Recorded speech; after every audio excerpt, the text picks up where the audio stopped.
Thanks for tuning back into Creative Outcomes. I'm Jimmy Balo from Upsourced. We're a CFO and accounting firm focused on helping creative agencies. Today's guest I'm looking forward to having the conversation with. We're going to be joined by Dr. Jeremy Weisz, the co-founder of Rise 25. Rise 25 is a completely done-for-you podcasting service. Thank you for being here, Jeremy. How are you doing today? I am great. Jimmy, thanks for having me. Awesome. Well, yeah, thank you for taking the time. Looking forward to chatting. And obviously, you are one of the co-founders of Rise 25, which is a completely done for you podcast service. And just kind of want to just get into your background a little bit and just kind of understand. You own several businesses in like the healthcare and e-commerce space, but you kind of started your career more in like the biochemistry and being like a chiropractor.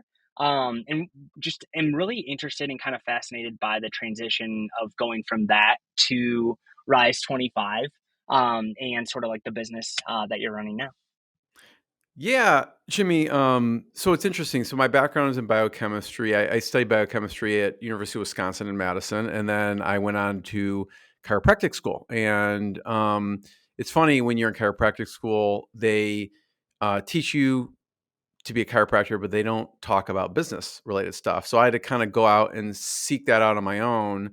And so when I started my practice, I was going to marketing conferences back whenever it was 2005 and 6. And there were some like internet marketing conferences that I was just trying to learn the marketing and in sales and business stuff. And I stumbled across people who were doing some things early on in podcasting space. Back then, people weren't talking about podcasting or anything like that. But the way, and we were talking a little bit before we hit record, is like for me, the number one thing in my life is relationships. I'm always looking at ways to give to my best relationships. So I found some people who were doing this podcasting, and they were like an interview based show, and they were, um, having other amazing people on. I'm like, this checks all of the boxes for me. Like from a professional development standpoint, I get to learn from some of the top experts in the world on whatever topic. From a giving standpoint, I can produce amazing piece of content. When I come out with an episode, it's obviously a full post, it's video, it's audio, it's transcript, and it's something I could share with the world about that person and that company. Right. And so it checked all the boxes for me. And so I started doing it early on at that point, and then people started asking me for help. And so it kind of just turned into, I didn't set out to start a business in this realm, but people kept asking me for help. I love the relationship aspect, and kind of that's how it came about. I love it.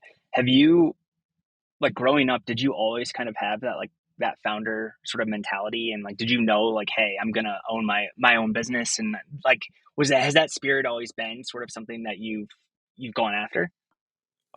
It's a great question because I didn't even identify myself as like an entrepreneur. Like now the term gets thrown around, entrepreneur.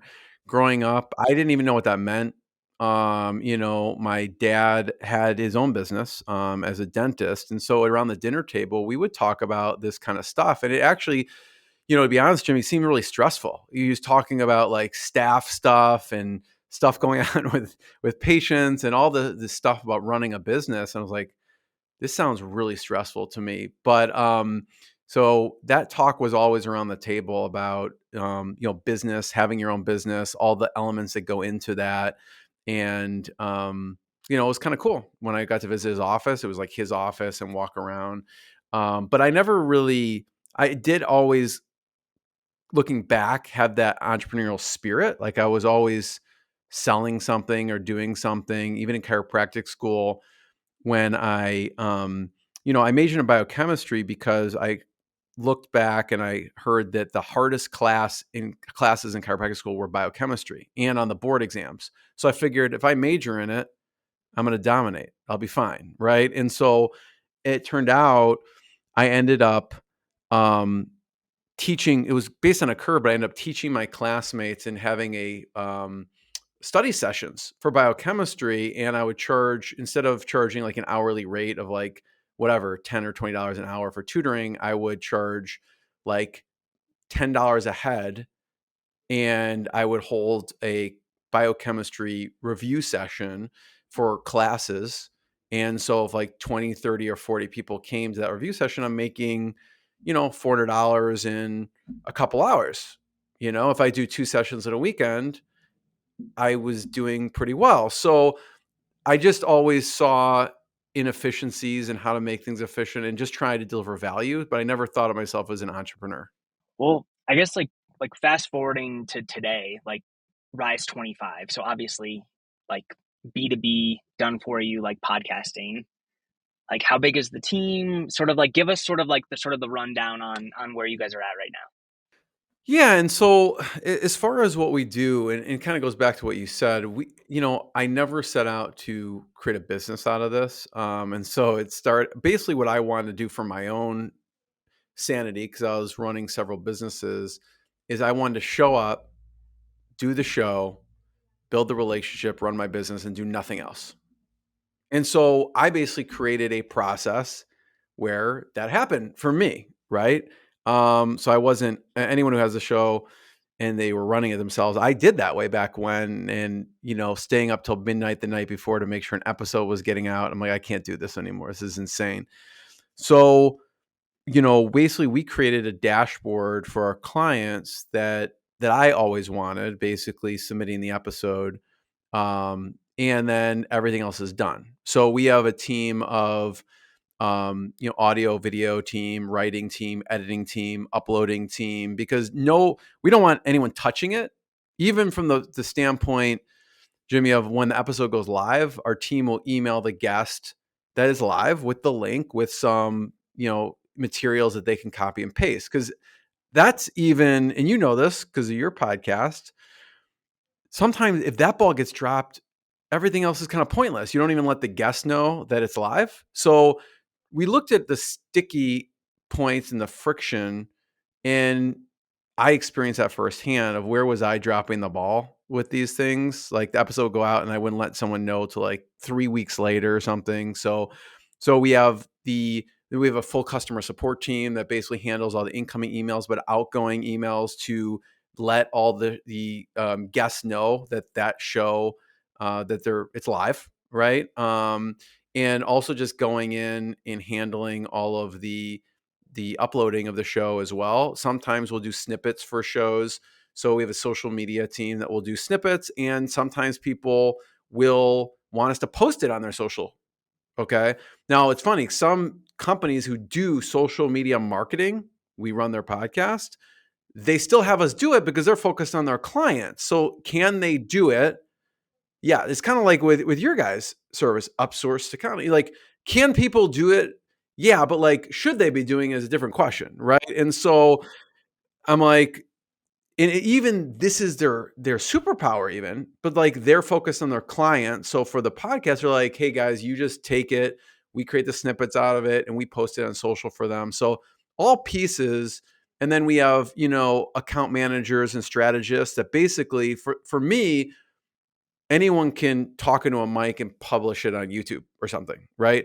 But for me, the strategy is the most important part. The strategy meaning, how do you give to the specific relationships you want to give to? And so we have strategists who are meeting with all of our clients, making sure that the strategy we put in place in the beginning is executed on, right? And so there's a great one of my favorite episodes I've done on the podcast, which is the 5 different types of episodes every podcast should create. And that basically encompasses some of the things that we think about and we talk about and we make sure are implemented, right? So for us, I love having my referral and strategic partners on my podcast, right? For one, like that's why I've had Ryan, from your team on, from Upsource, because one, it's great information, because if we're partners, like it's the same information, it's great information, just person has a different company. And two, we share in other partners and or clients that we can, refer to each other. So It's the relationship, but the content. People are like, well, what about the content? The content comes because you're in the same ecosystem. So I don't have to worry about Ryan coming on because you guys are experienced with helping agency owners in specific accounting, practicing financial realm. So the content's going to be spot on. Right, exactly. There's a lot of overlap there. Um, I guess one thing, just kind of shifting gears a little bit, like one thing that sort of jumped off the page to me as I was kind of doing just some research, just to kind of prep for the interview, was just kind of your philosophy in life. And your philosophy is basically like you kind of lead with the mentality of like, hey, how can I give first to the relationships that I have? And I think that that's amazing and awesome. And I'm just kind of wondering like where that came from. Have you always sort of led with that type of mentality, or if that's something that like as you've developed as you become a business owner, or just kind of wanted to just pick your brain a little bit about that, just because my philosophy and like the way that I kind of view things is just as I'm having conversations, whether it be with a potential client or just a current client, is how can we leave you better than we found you? And that's just something that I've always sort of carried with me and something that I believe strongly in. Yeah, I mean, when I'm thinking, even in like high level relationships, if we were talking before we hit record about like masterminds that we're in or entrepreneur groups, and I always go in thinking, my question to myself is, how can I serve this person? And how can I serve this person and their needs and their company? And I don't honestly, I don't know where it necessarily comes from. It probably comes from my upbringing somehow. But also just realizing like it feels good to give to people, it just feels good to do that. And coming from a place of service, um, I was listening to an audiobook the other day and they were talking about imposter syndrome.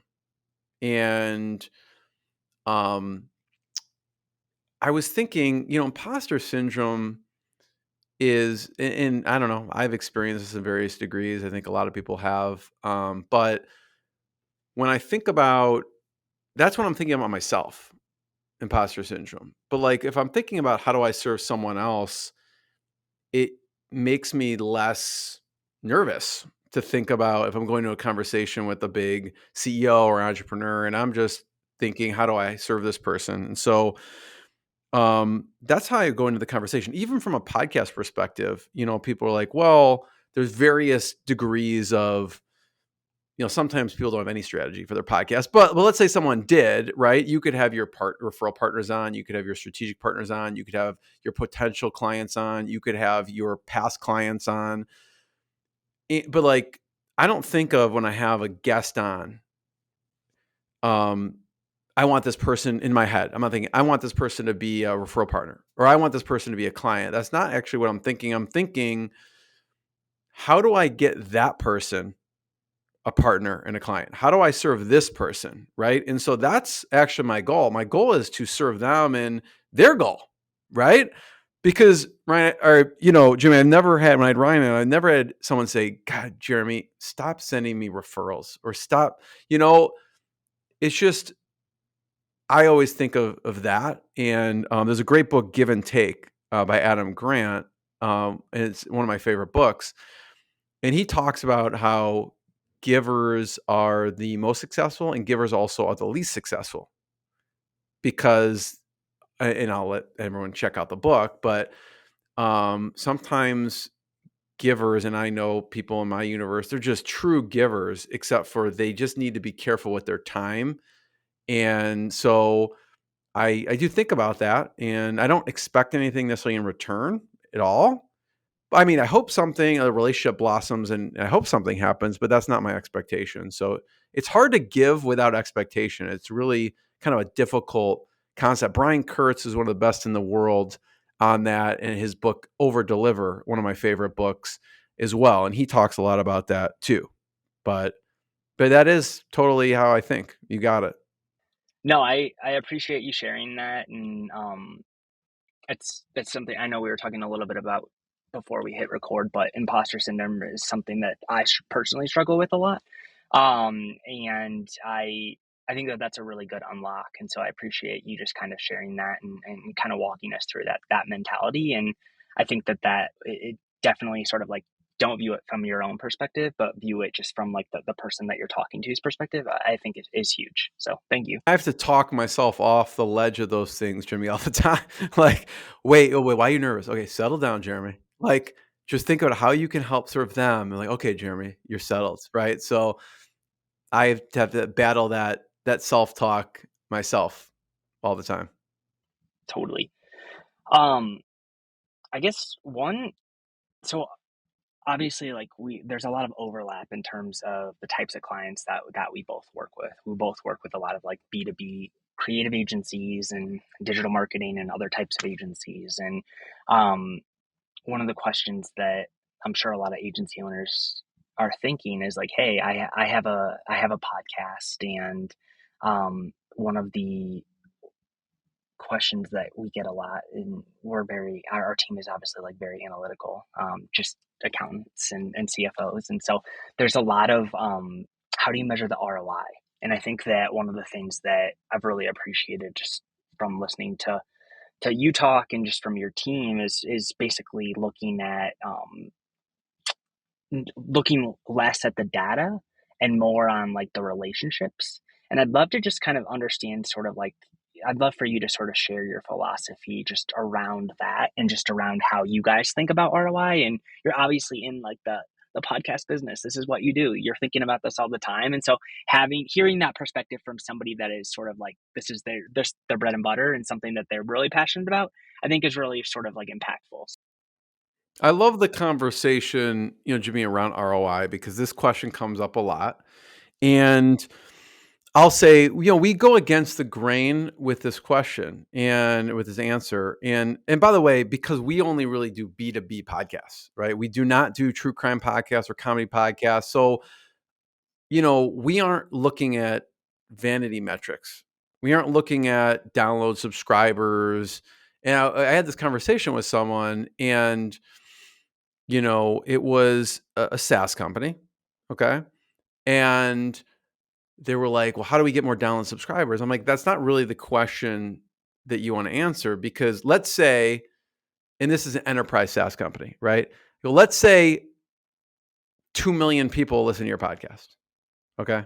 Now I know obviously there's monetization with sponsors and things like that, but for the people we work with, they monetize it because they have an actual business and they create actual partnerships and clients from their podcast. So putting aside, yes, you could probably get some sponsorship dollars for 2 million downloads, but I said, how many of those people actually can buy your software? Less than 1%. I mean, so no matter if you have 100,000 downloads, 1 million downloads, from a B2B business perspective, really we want the quality and the right people, not the quantity. Even on a social media side, right? It feels good if I post Ryan's, podcast that we did together on LinkedIn. And let's say it gets hundreds of likes or whatever. But honestly, if 10 people liked it or looked at it, like let's say, we talked about Carl from the Bureau of Digital looks at it. Cool, big win. Jason Swank from his agency mastermind. Big, like those are the people who are influential in the agency space. So if we had 5 or 10 of the right people looking at that, that's all we care about, right? It's thought leadership, it's partnership, it's client. So from an ROI perspective, not about downloads, not about subscribers, not about any metric. I don't even look. People are surprised by this. I mean, I have not looked at my metrics. Okay. Maybe you're going to cringe because I know you're like a dated person, but like I have not looked. If you said, Jeremy, I'll give you $1 million right now if you told me exactly how many downloads, or like I could not tell you because I have not looked at it. That's not what I measure success. I measure success if I've released, I release in about 2 to 4 episodes a week. I've released 2 episodes at least a week for over a decade. Okay. So if I have, 150 episodes I released this past year. I look at those relationships and I said, who have I actually formed like a deeper relationship with? Who have we become? Have we collaborated and partnered on certain things? Some of them may have become clients, maybe some of them were existing clients, but that's how I measure the ROI is that I see a podcast as a predictable partnership pipeline, right? And I do that because I make 5 to 20 introductions a day. Like I love when people like you and Ryan have a podcast because that makes it easy for me as a referrer to refer you people and not going, hey, like do a get to know you call with Jimmy. Like who has time for that? But if they're going to profile me on their show and you'll understand what they do, you understand, they understand what you do, and maybe you'll do stuff together, maybe. But at the very least, you create some great content together. So that's how I see ROI is that relationship.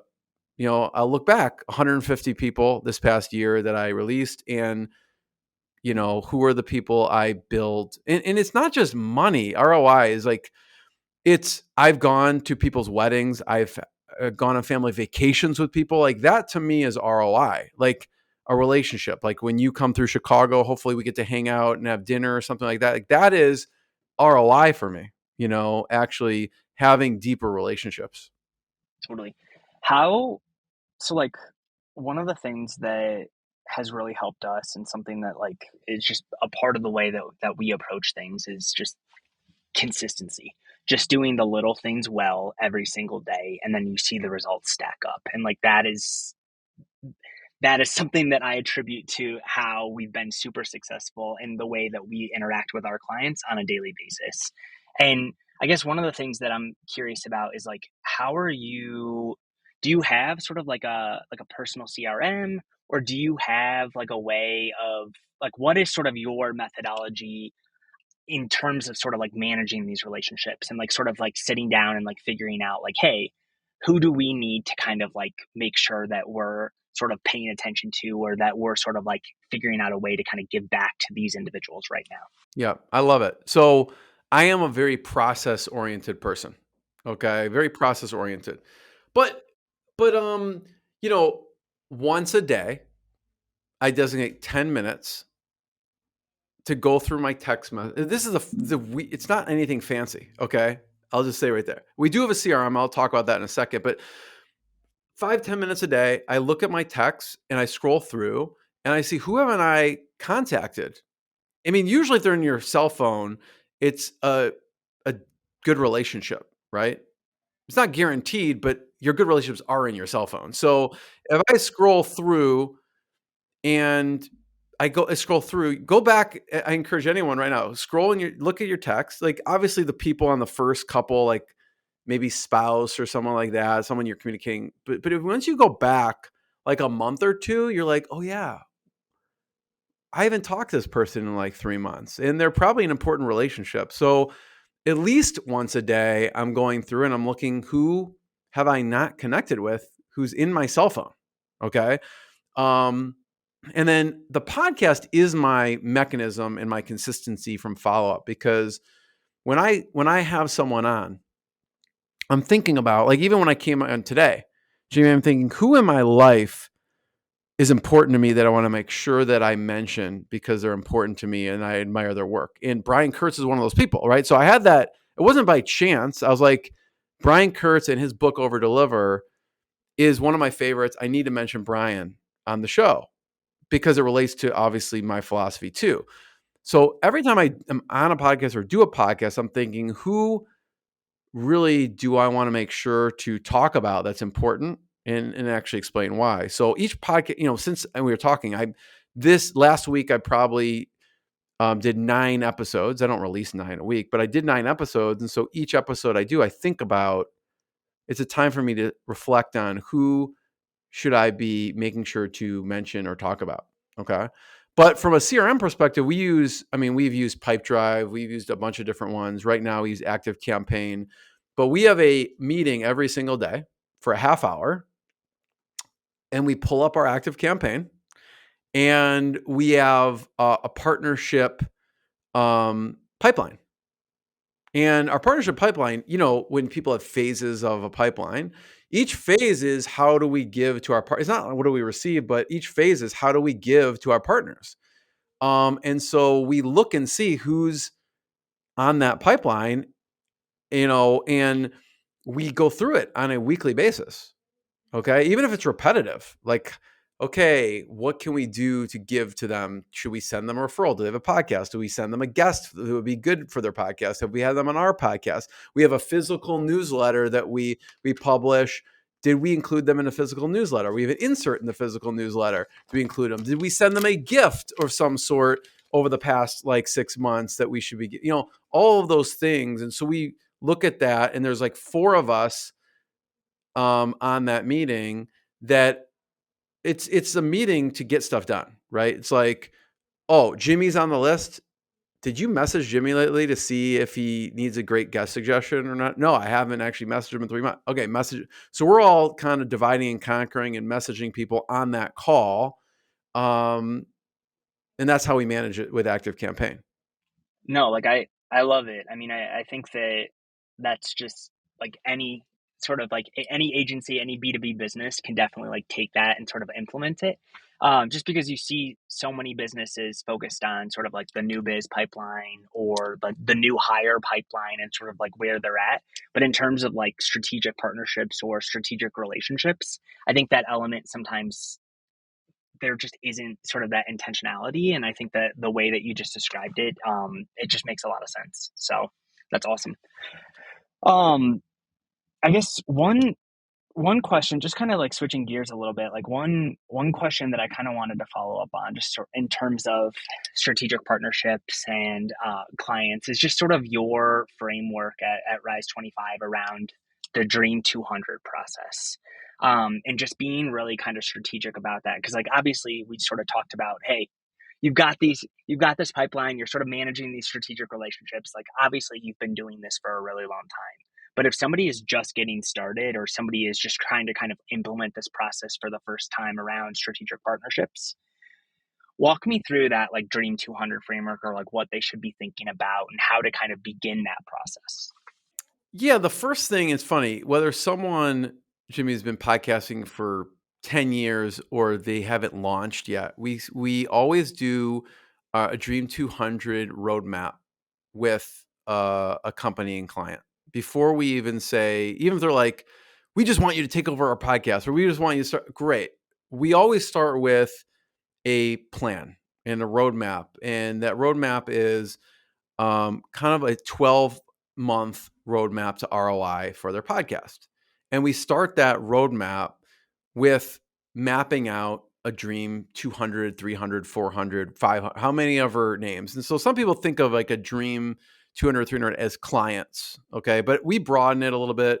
We, there's kind of 17 categories that we look at that we're mapping out. And it could be under kind of like strategic partners, referral partners, potential clients, all those things. I would kind of we bucket it into there, even though some people just think of that as the Dream 200, 300 as just clients. We broaden it. Okay. So we start off with that. And I kind of bucket it into warm and cold, because it's sexy to go after the cold people we don't know. We want these 10 clients. We know they'd be amazing. But we start off with the warm piece because that gets glossed over. And so we think about, from a warm relationship standpoint, because remember, the warm people, they already know, like, and trust you, right? It's low hanging fruit to just deepen relationships with that, even before going to anyone cold. So we want to start off that process with mapping out, here's a couple examples, like thinking about who are their biggest champions, who are their best partners now, and from just starting with the warm piece. But then obviously people want, like, well, who else? Let's broaden it. So we talk about the cold relationships, and we think of it in terms of, referral and strategic partners, not just clients. So some of the trends that we see, that we think about with the cold relationships in this Dream 200, 300, et cetera, are who are maybe like trade associations in that industry, right? For that client. Like, so if it's whatever, a agency that helps with e-commerce. They help e-commerce founders. Well, what are some of the, not trade associations in their industry, but in their client's industry, right? And so what are some of the top conferences in that niche, right? We had someone we worked with in the financial advisor space. And when we dug into who were their best type of clients, like financial advisors, well, we just help wealthy people or whatever. But really, who are their best clients? We found that dentists were actually some of their best clients. So we looked at, okay, what are the trade associations in dental space? What are some of the conferences in the dental space? What are some of the softwares in the dental space? Because those people have hundreds or thousands of their ideal clients, right? Speakers and authors. So those are some of the ways we think about kind of warm versus cold. And then if it's cold, looking at some of those categories. And when we're doing the roadmap, we actually get detail with exact names, companies, people. But those are some of the thoughts on, in the cold space, where are their clients living? You know what I mean? Totally. Yeah, no, and I definitely think that starting with kind of like the warm and then transitioning into the cold makes a lot of sense. You're able to kind of like gain that momentum and sort of set things up and build upon it rather than just jumping right into the cold. Um, I guess I know that we're kind of coming up on time, but I just kind of wanted to just sort of end the conversation by saying like, hey, just you've worked with hundreds of B2B businesses and a lot of agencies, and a lot of those clients you're either kind of managing their podcast or working with them as they sort of run their own podcast. But what are just some like best practices, or what are just some tips that you would sort of leave the audience with of like, hey, if you're kind of managing your own sort of podcast, here's where we see a lot of people stumble, and here are some things that you can kind of course correct or some low hanging fruit there. Yeah, I mean, where do I start with that? There's so many things. From the mistakes kind of track back to what we were talking about with the strategy, right? Which is focusing on the wrong things. You know, if someone's pouring through the transcript to make sure it's perfect, right? The way I think about it is this going to produce more ROI for your business or not? Whatever question someone asks me. Is pouring through the transcript going to produce more ROI for the business? Okay. I would argue no. No. I've not seen someone be like, I mean, someone be like, oh, you had this error in the transcript, because people don't speak how it's normally written. I don't think I'm going to do business with Jimmy and Ryan because that transcript, it wasn't accurate. But like, so focusing on the most important things, and like for me, it was getting everything off of my plate that I shouldn't be focused in on, and focusing on the relationship. And so the mistakes people make goes back to the strategy, which is having the right type of guests and content, focusing on the relationship, and then getting everything else off of my plate. That's where I was successful. So even people kind of scrutinizing their intro and outro, because like a lot of times people, each step of the process, there's friction, and people, there's been clients who are like, they are really specific about the intro and outro. I'm like, cool, that's fine, that's good, but at what extent do we, let's just roll with it and let's do it? Because an example I give is arguably one of the most successful podcasts of all time, Joe Rogan. I don't know if you've listened to his intro. It's like someone saying the Joe Rogan sound, and maybe they'll change it with this point in time, but it's like a monkey noise, like, right? Joe Rogan, and it's nothing fancy is the point, right? And it's just simple, and that's not what makes or breaks the show. Okay. It's really the content and the relationships, and getting everything else off of someone's plate. So, I mean, I get questions about what microphone should I use. Like you could literally get a microphone for like $100. I use the Blue Yeti. There's an ATR 2100. What technology do you use? I think we're using Zencaster right now, which is fine. I mean, you feel there's Squadcast, there's Zoom, there's Riverside, there's a million of them, whatever's consistent, whatever works. But um, all of it to say is focus on the highest and best use of your time, and then the strategy perspective, which goes back in the Dream 200, which you talked about, right? Which is those are the people and the type of content that will draw people into that your specific industry. Yep.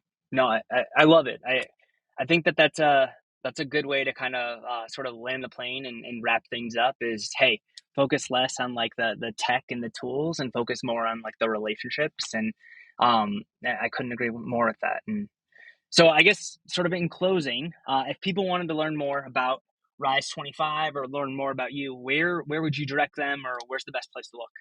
Yeah, I mean, there's if you go to rise25.com, you can watch a video. John, my business partner, and I banter like an old married couple on there. And we really talk about how do you get ROI with a podcast on there. And we, have several internal podcasts we run. We eat our own dog food. So if you check out inspiredinsider.com, I have a top agency series that I run actually, Ryan Watson, your company was on, and many other really interesting founders. I've had the co-founder of Pixar on the podcast, and P90X and RX Bar, and other interesting founders, but there's a lot of content there they can explore as well. I appreciate you being on, and thank you for the time today. Thank you, Jimmy. Appreciate it. Thanks, everyone.